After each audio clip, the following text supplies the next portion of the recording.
can see by the title, my second most viewed video was actually a storytime video that I did a while back. Oh, ow. A while back. I think it was like 5 months ago.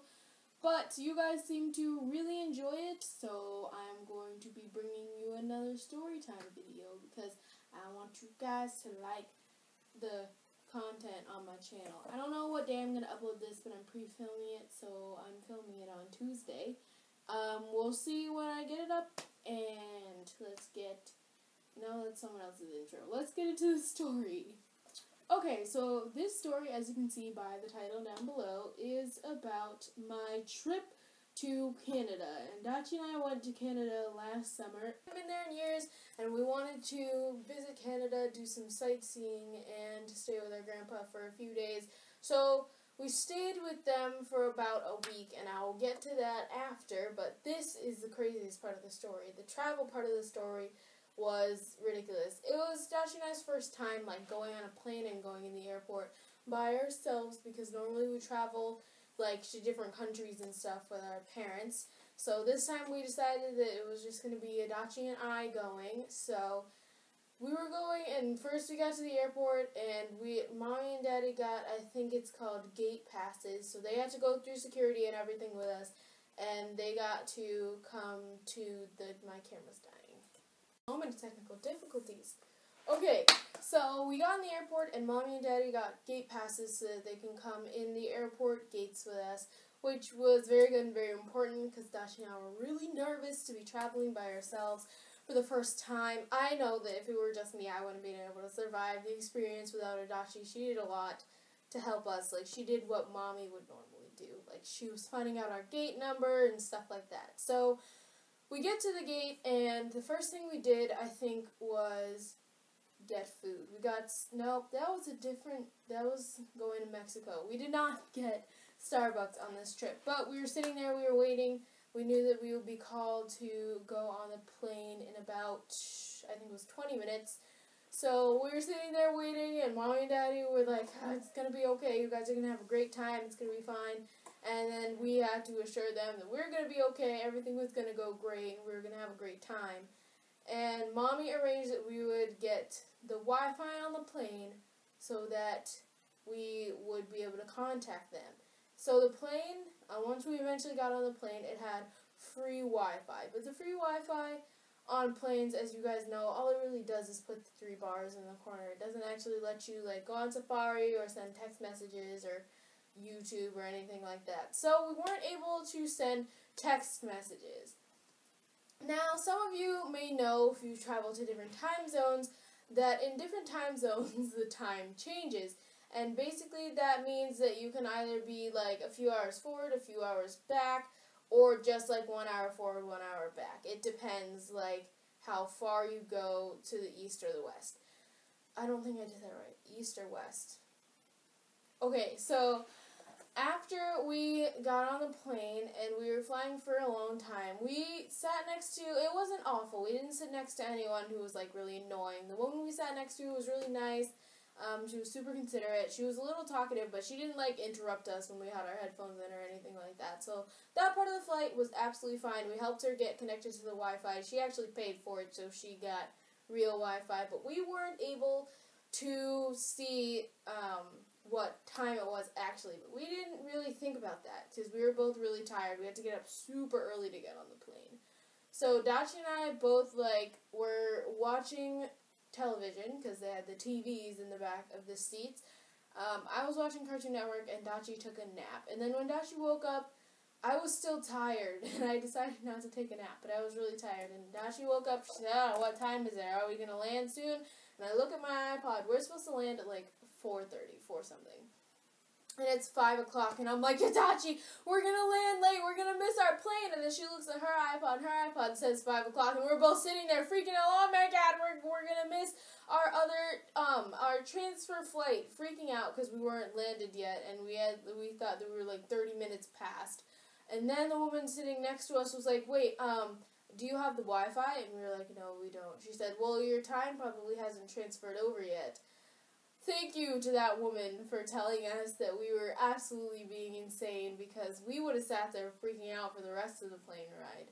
So I think the rest of the plane ride was like 5-10 minutes, and we landed with, I think, about 20 minutes to get to our gate. Or not 20 minutes, it was like we had 20 minutes until they stopped letting people into the gate, and like 10 minutes until they started boarding. No, 10 minutes to get to the gate, 20 minutes until they started boarding. So we get off the plane and we find a security guard person. We ask them, hey, this is our gate, how do we get to it? And they say, well, your gate is on the other side of the airport, so you're going to have to take a train. We had 10 minutes to get to our gate, and it was all the way on the other side of the airport. Like, we landed at gate A, and we had to get to gate number F to leave, to exit the airport. So we're like, that's great, that's fantastic, that's amazing. We couldn't find any of those people on, like, the trolleys to take us. So we grab our suitcase because we didn't want to check our bags. We grabbed our suitcases. We get to an escalator, climb to where that tram thing is. We get on the tram, and we wait. And we sit there, and we wait, and we sit there. That takes about 5 minutes, I think, off the time. And then we get off, and we're still at, like, I think we're at gate E or gate D, so we have to sprint all the way down. No, the tram gets off at, like, F1. So, like, gate F1, and our gate was, like, F32. So we have to run, again, to the other side of the airport, grabbing our bags, like, sprinting, because we're like, we have, like, 5 minutes left, they're going to kick us out, they're not going to let us in. So we finally make it in with about, like, 3 minutes to spare, I think, or 2 minutes to spare, because we took a while running there. But we get in with a few minutes to spare, and we're like, okay, we need to get food, and then we need to call Mommy. So once we got to the gate, we realized, I don't know if our flight was delayed or not, but I think it was actually going to board at, like, 5:45,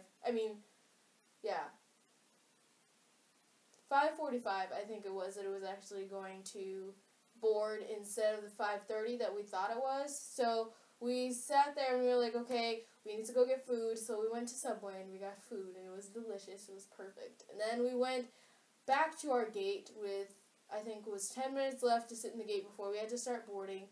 And then we called our mom and we were like, hey guys, we're okay, we're fine. We didn't have Wi-Fi on the plane, so that's why we didn't text you at all. So we called them, everything was good. So in the first airport we were originally, since we're like young passengers, we asked them, we're like, hey, can we have early boarding, Dashi and I flying by ourselves? They said, sure, okay, go on the plane. So we thought the second plane we would just do the same thing. Okay, let's go up there while the people who are like kids and women and children, whatever it is, like parents with young kids or people who need assistance, we were like, okay, well, we'll go ask them if we can board. But we waited too long, and then they started boarding first class. So we were saying, hey, my sister and I, we're boarding by ourselves, and we were wondering if we could do early boarding. And they said, okay, well, what boarding class are you with? So we were in, like, boarding class B instead of with the first class people, so we had to sit there and wait. There were, like, more first class people on that plane than, like, normal coach sitters, so we were sitting there for a while, but we were the first people to get on in our boarding class, so that was good. And that second flight had no drama. We got to customs, we signed our little thing on the plane, we got to customs, we gave it to them, no fruits, no money, so we were good. We got across, we met our grandpa, and then, well, that's the end of the airport drama part of the story. So the second part of the story, because I know you guys like two-part stories like I did last time, the second part of the story is actually a lot shorter, but it's like just a synopsis of what we did in Canada. While we were in Canada, we visited so many places. It was really cool. I think my favorite places that we visited were, one, we got to walk on this huge ice cap, and I had a snowball fight with Grandpa, and then we drank the water that was melting off of the icicles on the snow cap. My second favorite was when we went on this tour where you get to go on this skywalk thing, and you walk like 100 feet, probably a lot more than 100 feet, but very high up off the ground on very strong glass, and you're kind of like over next to this waterfall thing, so it's really cool. We got to look over the waterfall, we got to look directly down, it was great. I'm pretty sure I have some footage, but this video is really long, so if you guys want some footage from Canada, then let me know. It is outdated footage, but it's footage. So if you want some footage from our Canada trip, let me know, because I have like tons of pictures also. So we did the skywalk, and I think another thing that I liked. What else did we do? We ate at a nice restaurant. Oh, we did this thing called, you know, those boats in Venice. I can't remember what they're called. I'll put it like right here what they're called. But we went on a gondola. It's called a gondola. But in Canada, a gondola is one of those things that you take when you're about to go up on those ski mountains, except it's like enclosed because you're like 300 feet off the ground and you don't want to fall. So we went on one of those. They call it a gondola, and we went up the side of a mountain, and then we got to climb the other side of the mountain all the way to the peak. So that was really cool. It was really fun. We saw a little chipmunk and we fed it, and it was adorable, and it almost climbed into my hand. It was very close, but it didn't, sadly. What was the other thing I was going to mention? Oh, some other drama. So after we visited, I think it was after we visited the ice caps, we went inside, we got food, it was amazing, delicious, and then we were like, okay, time to start heading home, because we have like a 3-hour drive back to our house after all of these adventures. So we hop in the car, and we're getting ready to drive, except before we get in the car, there's so many people telling us, like, yeah, there was a super bad crash, like, it's holding up traffic, and, like, there's no other way to go, so you're either going to have to, like, wait here for 3 hours, or you can go out there and, like, take your chances with that traffic and see if that takes you any less time. So we all decided, yeah, we're going to go and take our chance with that traffic, because we don't want to have to wait 6 hours to get back to the house. That's an unreasonably long time. But you guys can probably tell by now, I do not sit still very well. So after about, like, I don't know, 10-20 minutes of just sitting there waiting for the traffic to move, every 5 minutes we moved like 2 inches, and then we just got into like this section where we just didn't move at all, and I saw over to our right there was just this huge thing of rocks. It was like going up, huge peak, and dipped down and goes up on the other side. And I was like, Grandpa, can we go over there? Because I was like, let me get out of the car. I'm in an enclosed space for way too long. I just didn't want to sit down anymore. So eventually I convinced them to let me get out of the car. So me, Dachi, and Grandpa came out of the car, and we walked over to that stone thing. It was very fun because we were playing on it, and I think one of us fell once, but we were okay. So we had to climb up one side of it and slide down the other, and it was this huge, like, massive road that had huge tire marks in it that looked like only one vehicle had gone on it, and it was like a huge monster truck, and it just plowed through the stones and made a road-like thing. So we're walking across there, stretched our legs for a while, and then Auntie Sandra honked the wheel, so we had to get back in the car because traffic was moving, and we were like, finally, traffic is moving. So then we got out of the stone thing, which took a little bit longer than getting in, because when you came in, you could just slide down the little slope, but when you're getting out, you kind of just had to like climb up it and slide down the other side, which was much shorter. So we had a lot longer climb, but we managed to get out in time, get back in the car, and then we went on our way on our journey, and then we finally got home. And then I think that was maybe the 5th day, so we left a few days after that. But that was my Canada story, their airport story, and the story of our travels. Thank you guys so much for watching. I hope that you enjoyed this video. If you did, don't forget to give it a thumbs up, comment what you want me to do for my next video, and subscribe to become an official teddy bear today. Bye! Thank you guys so much for watching. I hope you have a great day, and don't forget to like, subscribe, and comment what you'd like me to do for my next video. Bye!